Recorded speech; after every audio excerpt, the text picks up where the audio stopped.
After 12 days and over 4,000 miles, the Siouxland Miracle Riders are home. The Siouxland Miracle Riders have traveled thousands of miles over the last 8 years to raise money for the Children's Miracle Network. And this year, the 6 riders traveled down to Key West, Florida to show their support for the children. Tonight, they were welcomed home by friends and family to congratulate them on this year's ride.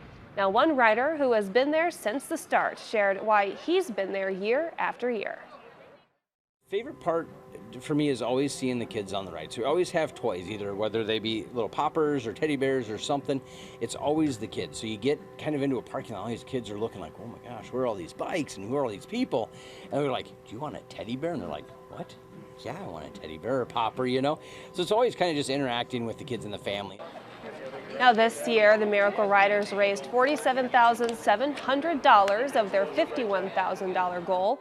With that money, they will be able to provide a new state-of-the-art transport isolette for the NICU and 1 adjustable bassinet, knowing that the money they raise will help children keeps the riders going throughout the ride.